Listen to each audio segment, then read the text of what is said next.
नमस्कार दोस्तों, मैं कृष्णमूर्ति आप सभी का स्वागत करता हूं यूट्यूब चैनल में।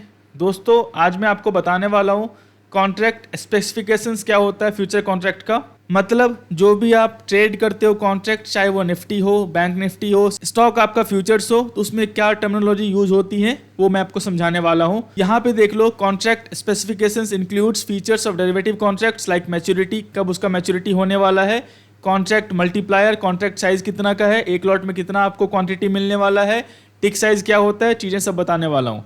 यहाँ पे देख लो, अगर आप कोई भी ब्रोकर ओपन करोगे तो यहाँ पे आपका निफ्टी 50 है, मतलब ये निफ्टी इंडेक्स है आपका।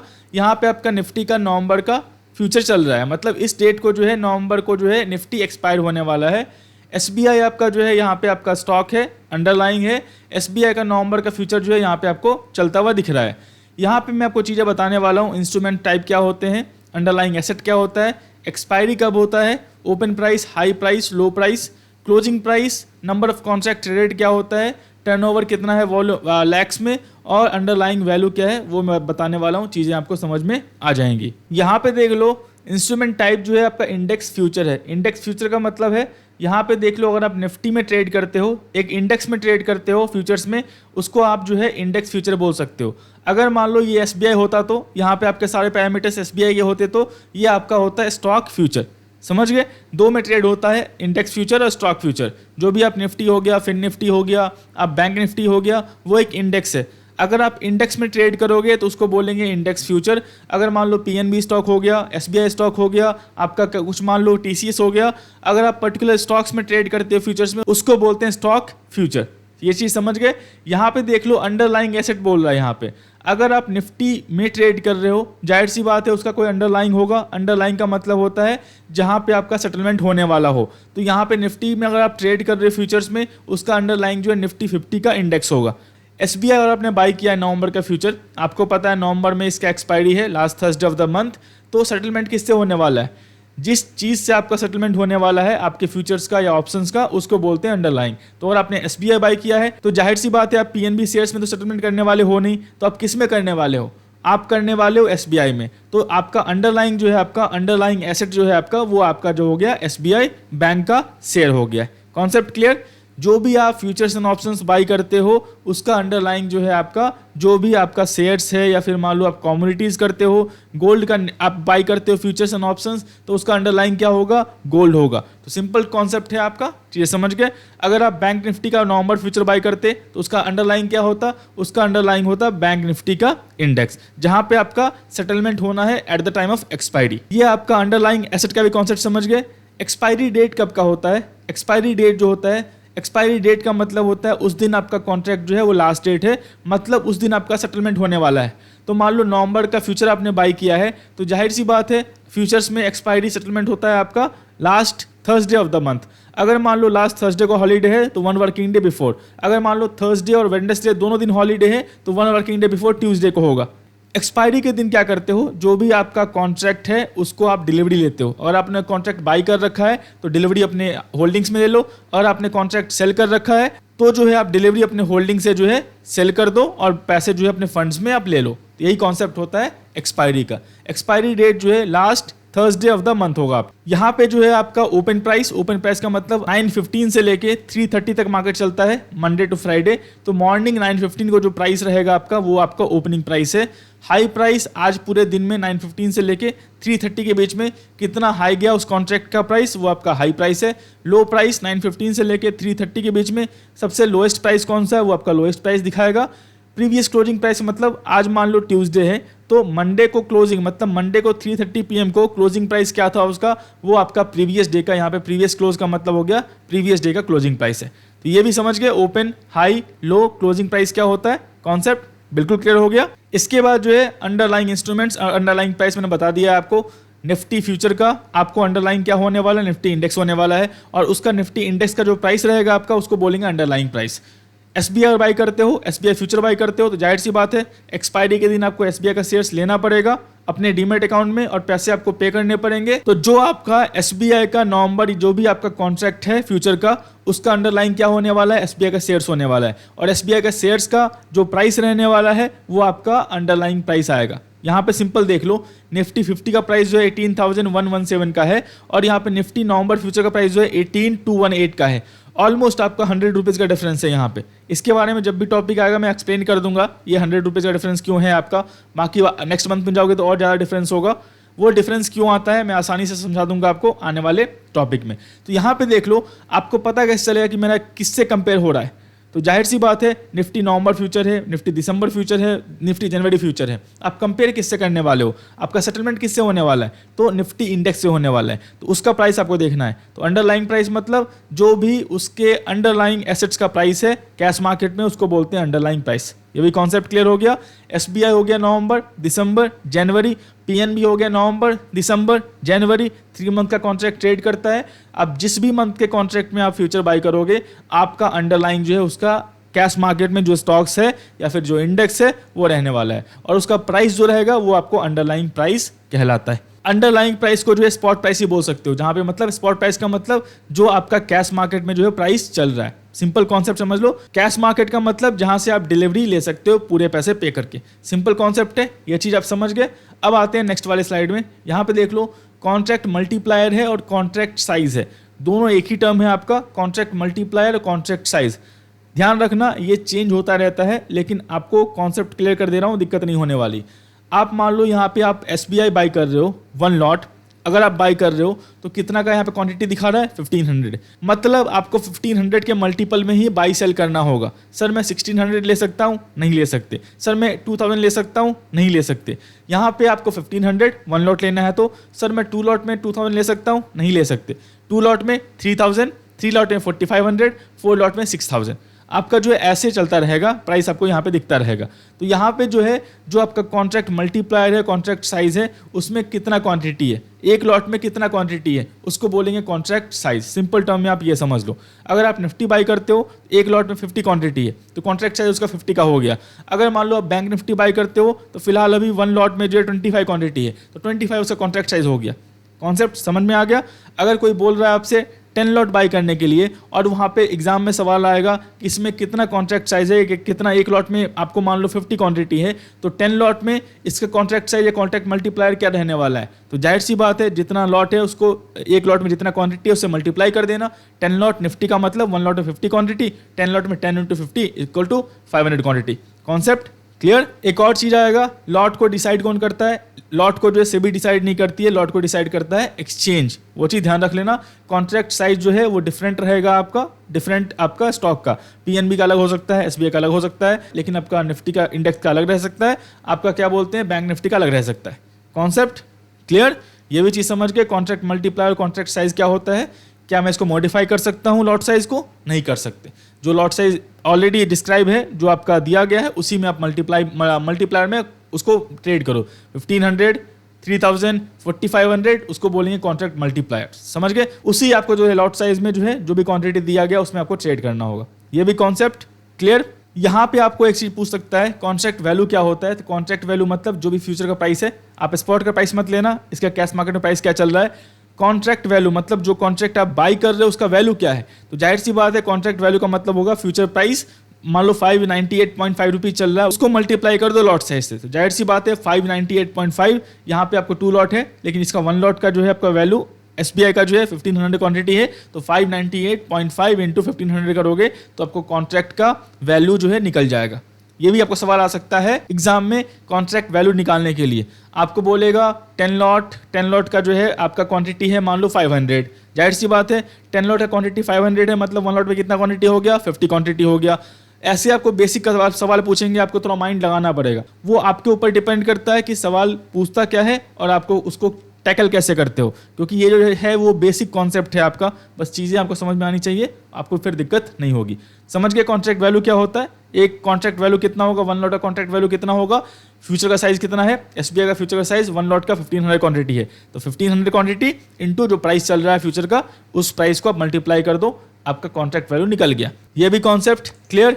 अब आते हैं दूसरे वाले पे। यहाँ पे देख लो कॉन्ट्रैक्ट साइकिल क्या होता है। यहाँ पे जो एक सवाल है आपका, कॉन्ट्रैक्ट साइकिल क्या होता है। आपने देख रखा होगा, आप मान लो ये नवंबर का महीना है, जब भी आप ये वीडियो देखोगे आप जो है ओपन कर लेना कोई ब्रोकर का आपका अकाउंट है तो नहीं है तो आप ओपन कर लो कोई ब्रोकर का अकाउंट अपना, और वहाँ पे देखना, मान लो आपको निफ्टी बाय करना है और महीना चल रहा होगा मान लो नवंबर, तो नवंबर, दिसंबर, जनवरी 3 मंथ का ही कॉन्ट्रैक्ट आपको जो है दिखेगा, उसके बाद का कॉन्ट्रैक्ट आपको नहीं दिखेगा। इसका मतलब क्या है, फ्यूचर का ऑप्शन का कॉन्ट्रैक्ट जो है वो 3 मंथ्स का होता है इक्विटी वाले में। सिंपल है, वो चीज़ ध्यान रख लेना, सवाल आपको आ सकता है। 3 मंथ से ऊपर का कॉन्ट्रैक्ट जो है आप ट्रेड नहीं कर पाओगे। फिलहाल अभी चल रहा है नवंबर महीना, उसके बाद दिसंबर, उसके बाद जनवरी, 3 मंथ का कॉन्ट्रैक्ट फिलहाल अभी जो है ट्रेड कर रहा है। नियर मंथ कॉन्ट्रैक्ट को बोलते हैं, करंट मंथ का कॉन्ट्रैक्ट। अगर कोई पूछे आपसे सवाल पूछे what is the near month contract in October, November, December, तो करंट मंथ क्या दिख रहा है आपको, अक्टूबर दिख रहा है, तो अक्टूबर जो होगा आपका नियर मंथ होगा। नेक्स्ट मंथ कॉन्ट्रैक्ट मतलब दूसरे महीने का कॉन्ट्रैक्ट, तो जाहिर सी बात है अक्टूबर, नवंबर, दिसंबर है तो नेक्स्ट मंथ कॉन्ट्रैक्ट क्या होगा, नवंबर महीने का होगा। फार मंथ कॉन्ट्रैक्ट मतलब तीसरे महीने का कॉन्ट्रैक्ट, तो जाहिर सी बात है नियर मंथ पहले महीने का कॉन्ट्रैक्ट, नेक्स्ट मंथ दूसरे महीने का कॉन्ट्रैक्ट, और फार मंथ जो है तीसरे महीने का कॉन्ट्रैक्ट। ये चीज़ समझ गए, नियर मंथ, नेक्स्ट मंथ, फार मंथ क्या होता है। आपको जो है पूछेगा कि नया कॉन्ट्रैक्ट लॉन्च कब होगा, तो नया कॉन्ट्रैक्ट जो है जब भी आपका नियर मंथ का कॉन्ट्रैक्ट एक्सपायर होने वाला होगा, देखो ये आपका नवंबर 2022 में एक्सपायर होने वाला है, नवंबर 2022 का लास्ट थर्सडे जो है 24 नवंबर को पड़ रहा है, तो आपको जो है 25 नवंबर को नया कॉन्ट्रैक्ट जो है लॉन्च नहीं होगा, क्योंकि जो है उस दिन आपको जो है कैरी फॉरवर्ड करना होता है। तो आपका जो है 24 नवंबर को ही जो है वो आपका नेक्स्ट मंथ का कॉन्ट्रैक्ट, मतलब नवंबर, दिसंबर, जनवरी चल रहा है, फेब मंथ का कॉन्ट्रैक्ट जो है आपको आ जाएगा।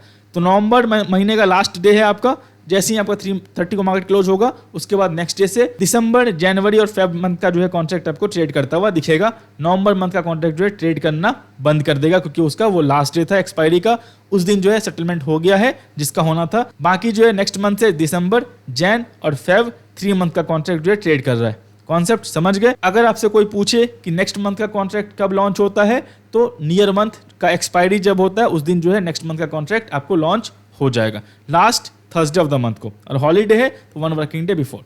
Concept clear. यहाँ पे देख लो नवंबर 2022, दिसंबर 2022, जनवरी 2023, तो यहाँ पे आपको फेब 2023 का जो कॉन्ट्रैक्ट है आपको इंट्रोड्यूस कब होगा, जब आपका नवंबर का जो है आपका एक्सपायरी होगा, मतलब 24 नवंबर को last Thursday of the month. Concept clear. It is a period over which a contract trade, ये आपका पीरियड है कि कॉन्ट्रैक्ट ट्रेड करता है, उसका पीरियड कितना है। कमोडिटीज का अलग रहता है, करेंसी का अलग रहता है। करेंसी जो है 12 मंथ के कॉन्ट्रैक्ट में ट्रेड करती है, कमोडिटीज का कॉन्ट्रैक्ट जो है बिल्कुल अलग है। तो ये आपको सवाल समझ लेना। इक्विटी जो भी होता है, इक्विटी इंडेक्स और आपका स्टॉक्स, उसमें जो आपका कॉन्ट्रैक्ट ट्रेड होता है वो ट्रेड होता है 3 मंथ्स का कॉन्ट्रैक्ट। करेंसी जो होता है वो ट्रेड होता है 12 मंथ के कॉन्ट्रैक्ट में। कॉन्ट्रैक्ट का मतलब वो पीरियड क्या है जहाँ पे आप ट्रेड कर सकते हो। Concept clear. ये चीज़ समझ गए आपको, 3 मंथ ट्रेडिंग साइकिल का होता है, आपको ये चीज़ ध्यान रखना। 1 मार्क का सवाल आपको आ सकता है यहाँ से। इसके बाद जो एक्सपायरी डे क्या होता है मैंने बता दिया, यहाँ पे देख लो 24 क्या मैंने बोला हुआ था, 24 को इसका एक्सपायरी है, मतलब थर्सडे कब देखो, थर्सडे आपका 24 को है, तो यहाँ पे last Thursday of the month कितना है, 24 का है। मतलब एक्सपायरी कोई पूछे आपसे फ्यूचर का ऑप्शन में कब होता है, मंथली एक्सपायरी, तो आपका मंथली एक्सपायरी होता है last Thursday of the month. Weekly expiry कब होता है ऑप्शंस का, वीकली एक्सपायरी फिलहाल अभी ऑप्शंस में ही है। यहाँ पे कोई आपसे पूछ सकता है ऑप्शंस में कब होता है, तो यहाँ पे आपको वीकली होता है हर थर्सडे का वीक को, 3 को होगा, 10th को होगा नवंबर को, 17th का होगा और 24th को होगा। ये फिलहाल अभी ऑप्शंस में ही आपको निफ्टी और बैंक निफ्टी में अलाउ है। बाकी जो भी फ्यूचर्स हैं और स्टॉक फ्यूचर्स एंड ऑप्शंस हैं वो आपको जो है index futures and stock future and options वो आपको जो है monthly last Thursday of the month को एक्सपायर होता है। Concept clear. यहाँ पे मैंने बता दिया एक्सपायरी क्या होता है, मतलब इस डेट को जो है आपको सेटलमेंट करना होगा। आप बोलोगे सर जी मैंने फ्यूचर बाय किया और फ्यूचर मैंने नेक्स्ट डे सेल कर दिया, तो क्या वो सेटलमेंट होगा, एक्सपायरी होगा? नहीं। आप कॉन्ट्रैक्ट को बाय और सेल कर सकते हो, आप ट्रेडर हो, लेकिन किसी के पास कॉन्ट्रैक्ट जो है last Thursday of the month तक होगा, तो वहाँ पे उसको सेटलमेंट करना कंपलसरी है। और जो भी इंडेक्स है उसमें आपका कैश सेटलमेंट होता है, जो भी आपका स्टॉक्स है उसमें आपको कंपलसरी फिजिकल सेटलमेंट करना पड़ेगा। अगर मान लो एसबीआई का आपने कॉन्ट्रैक्ट ले रखा है, तो एसबीआई का शेयर्स आपको बाय कर रखा है कॉन्ट्रैक्ट आपने नवंबर का, तो आपको एसबीआई का शेयर्स 1500 क्वांटिटी सेलर से अपने डीमैट अकाउंट में लेने होंगे, और उसका जो टोटल कॉन्ट्रैक्ट वैल्यू होता है वो आपको सेलर को देना होगा at the end of the expiry. ये भी चीज़ समझ गए। यहाँ पे आपका एक्सपायरी मतलब कंपलसरी सेटलमेंट होना है, वो चीज़ ध्यान रख लेना। If position is to be continued then roll over, अगर मान लो आपने नवंबर का बाई किया, आपको नवंबर में सेल नहीं करना है, आपको कंटिन्यू रखना है ये चीज़ को। और आपने कंटिन्यू कैसे कर सकते हो, पहली बात आप पूरे पैसे का स्टॉक ले लो, 10 लाख रुपीज़ है आपके पास, 10 लाख रुपीज़ का आप स्टॉक ले लो और उसको जो है छोड़ दो आप डिलीवरी में, तो आप उसको होल्ड कर सकते हो क्योंकि आपने पूरे पैसे पे कर दिए हैं। लेकिन ऑप्शंस में क्या होता है, एक्सपायरी जो है वो लास्ट डे है, लास्ट डे के बाद ये कॉन्ट्रैक्ट ट्रेड नहीं करेगा। तो सिंपल सा कॉन्सेप्ट है, कैरी फॉरवर्ड का मतलब क्या होता है, आप अगर आपने बाई कर रखा है ना, तो इस मंथ का कॉन्ट्रैक्ट आप सेल कर दो, नवंबर मंथ का, दिसंबर मंथ का कॉन्ट्रैक्ट आप बाई कर लो। जब आपका दिसंबर मंथ का एक्सपायरी आने वाला हो, दिसंबर मंथ का कॉन्ट्रैक्ट आप सेल कर दो लास्ट डे, जो भी आपका last day of the expiry हो उस दिन आप सेल कर दो। जनवरी मंथ का कॉन्ट्रैक्ट आप बाई कर लो। फिर जनवरी मंथ आएगा आपका, आपको जनवरी मंथ का जब भी एक्सपायरी आने वाला है, जनवरी मंथ का एक्सपायरी के दिन जो है कॉन्ट्रैक्ट अपना सेल कर दो। फेब मंथ का कॉन्ट्रैक्ट सेम डे जो है सेम टाइम जो है आप बाई कर लो। इसको बोलते हैं कैरी फॉरवर्ड। इसका मतलब क्या हुआ, आप इसको एग्जिट नहीं कर रहे हो, आप इसको रोल ओवर कर रहे हो कि मतलब आपने इस मंथ का कॉन्ट्रैक्ट चाहे वो प्रॉफिट में हो या लॉस में हो आपने छोड़ दिया है और जो है आपने नेक्स्ट मंथ का कॉन्ट्रैक्ट जो है बाय कर लिया है। तो ये भी कॉन्सेप्ट क्लियर हो गया। इसको बोलते हैं रोल ओवर। मतलब आपको लगता है कि अगले 2 साल तक SBI का जो शेयर से बहुत अच्छा चलने वाला है और आपके पास 10 लाख रुपीज़ नहीं है, लेकिन आप मार्जिन मेंटेन कर सकते हो। जो आपका लॉस हो रहा है M2M वो मार्जिन मेंटेन कर सकते हो। आपको लगता है ज़्यादा नीचे नहीं आने वाला SBI, तो आप क्या करो, SBI का नवंबर मंथ का कॉन्ट्रैक्ट बाय करो, जहाँ पे आपको 10 लाख रुपीज़ मांग रहा था 1500 क्वांटिटी बाय करने में, यहाँ पे आपको 1.5 लाख रुपीज़ में हो जाएगा, 1.8 लाख रुपीज़ में हो जाएगा। 1.8 लाख रुपीज़ पे करो। नवंबर मंथ का आप देखो प्रॉफिट में हो तो ठीक है, नहीं तो लॉस में हो तो आप बस मार्जिन मेंटेन करो। नवंबर मंथ का कॉन्ट्रैक्ट आप सेल करो, फिर दिसंबर मंथ का कॉन्ट्रैक्ट बाय करो। दिसंबर मंथ की एक्सपायरी में आप दिसंबर मंथ का कॉन्ट्रैक्ट सेल करो, जनवरी मंथ का कॉन्ट्रैक्ट बाय करो। इसको बोलते हैं रोल ओवर। Concept clear. अगर आप सेलिंग में हो तो इस मंथ का कॉन्ट्रैक्ट आप बाय करो, नेक्स्ट मंथ का कॉन्ट्रैक्ट आप सेल करो सेम डे सेम टाइम। फिर से आप जो है नेक्स्ट मंथ का एक्सपायरी के दिन नेक्स्ट मंथ का कॉन्ट्रैक्ट आप बाय करो और उसी दिन जो है नेक्स्ट मंथ का कॉन्ट्रैक्ट जो है फिर से सेल कर दो। इसको बोलते हैं रोल ओवर। मतलब आपने सेल कर दिया है लेकिन आपने उसी टाइम जो है नेक्स्ट मंथ का कॉन्ट्रैक्ट बाय कर लिया है। कॉन्सेप्ट क्लियर हो गया। यहाँ पे देख लो टिक साइज है। टिक साइज का मतलब क्या होता है? टिक साइज का मतलब सिंपल है कि आपका जो प्राइस मूवमेंट है किसी भी एसेट का वो किस प्रोपोर्शनेट में मूव कर रहा है। तो यहाँ पे 69.05 आप 0.1 आप नहीं बाय कर सकते, 0.2 पैसे पे आप नहीं बाय कर सकते। आपको बाय करना है तो 69.05, 69.10, 69.15, 69.20 मतलब 5 पैसे के मूवमेंट पे ही आपको जो है बाय और सेल करना है। इसको बोलते हैं टिक साइज। Concept clear. यहाँ पे देख लो, it is the minimum move allowed in the price quotations. समझ गए? मतलब 5 पैसे। सर बोलोगे सर मुझे 69.03 पैसे में बाय करना है, बाय करूंगा? नहीं बाय कर सकते। सर मुझे 69.09 पैसे में बाय करना है, नहीं।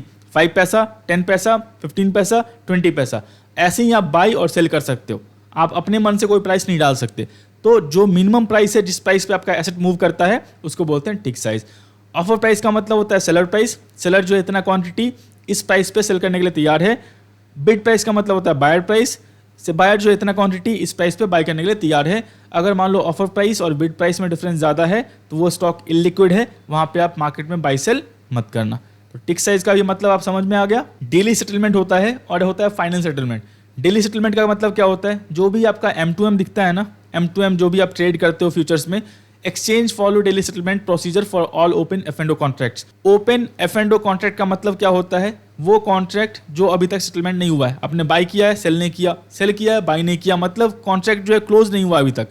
तो जो भी आप F&O बाय करोगे, फ्यूचर एंड ऑप्शन बाय करोगे, उसको आप कैरी फॉरवर्ड कर सकते हो टिल एक्सपायरी। तो नवंबर मंथ का कॉन्ट्रैक्ट मान लो मैंने बाय किया नवंबर मंथ का, तो मैं 24 नवंबर तक इसको रख सकता हूँ। उसके बाद ये कॉन्ट्रैक्ट ट्रेड नहीं करेगा, या मुझे कैरी फॉरवर्ड करना पड़ेगा, दिसंबर मंथ का कॉन्ट्रैक्ट बाय करना पड़ेगा, या मुझे एग्जिट करना पड़ेगा। तो सिंपल है, यहाँ पे जो आपका सेटलमेंट होता है डेली वाला, जो आपका क्लोजिंग प्राइस है, जो क्लोजिंग प्राइस आपका उस एसेट का है, चाहे वो निफ्टी का हो, चाहे वो बैंक निफ्टी का हो, चाहे वो आपका जो है स्टॉक्स का हो, और जो आपने क्वांटिटी बाय कर रखा है वो आपको M2M में दिखा देगा। सिंपल है। Daily settlement price is the last half an hour weightage average price. ये आपको सवाल पूछ सकता है of the future contract and it is different from different contracts. ये हर कॉन्ट्रैक्ट का अलग अलग हो सकता है। SBI का अलग हो सकता है, PNB का अलग हो सकता है, निफ्टी का अलग हो सकता है, बैंक निफ्टी का अलग हो सकता है। यहाँ पे जो है daily settlement price is half an hour weightage average price का मतलब क्या हुआ? जो भी इसका क्लोजिंग प्राइस है ना आपको 330 का, daily settlement price of SBI November future is 598। तो जो भी क्लोजिंग प्राइस है ना इसका, वो क्लोजिंग प्राइस के हिसाब से जो है आप कैलकुलेट कर लेना आपका डेली सेटलमेंट प्राइस क्या है। ये भी चीज़ समझ गए? क्लोजिंग प्राइस के हिसाब से आपको दिख जाएगा। आपको मान लो 1500 क्वांटिटी है और क्लोजिंग प्राइस इसका है 598.5 का, और आपने ले रखा है 590 के हिसाब से, तो जाहिर सी बात है आप 8 रुपीज़ 50 पैसे जो है अपसाइड में हो, तो 8 रुपीज़ 50 पैसे इंटू 1500 जो पैसा होगा आपको M2M में दिखता रहेगा आप इतने पॉजिटिव में हो। अगर मान लो ये नीचे आ गया तो जाहिर सी बात है उतना इंटू इतना मल्टीप्लाई कर देना, वो आपका जो है M2M लॉस हुआ। डेली सेटलमेंट प्राइस पूछेगा किसी भी एसेट का, तो जो क्लोजिंग प्राइस है आपका लास्ट हाफ एन आवर का वेटेज एवरेज प्राइस है। इन शॉर्ट टर्म में समझो जो आपका क्लोजिंग प्राइस है वही रहने वाला है। ये भी कॉन्सेप्ट क्लियर हो गया। यहाँ पे जो है आपको फाइनल सेटलमेंट प्राइस है, ये भी आपको पूछ सकता है। फाइनल सेटलमेंट प्राइस क्या होता है? एक्सपायरी के दिन आपको कंपलसरी सेटलमेंट करना है। मान लो SBI का जो 330 को प्राइस रहने वाला है एट द टाइम ऑफ 24 नवंबर, मान लो 593.95 है, तो मेरा जो फ्यूचर है अगर मैंने बाई कर रखा है तो 593.95 के हिसाब से जो है सेटलमेंट हो जाएगा। इसको बोलते हैं फाइनल सेटलमेंट प्राइस। मतलब लास्ट थर्सडे को जो है जो भी आपका क्लोजिंग प्राइस रहेगा कैश में, फ्यूचर में नहीं, जो भी आपका क्लोजिंग प्राइस रहेगा कैश में उसको बोलेंगे फाइनल सेटलमेंट प्राइस। जाहिर सी बात है at the time of expiry जो फ्यूचर का प्राइस है आपका अप्रॉक्सीमेटली क्लोज टू जो है जो आपका कैश सेटलमेंट प्राइस है वही रहने वाला है। Concept clear? यहाँ पे देख लो, final settlement price is the closing price on expiry mostly last Thursday of the month in cash segment index और स्टॉक्स।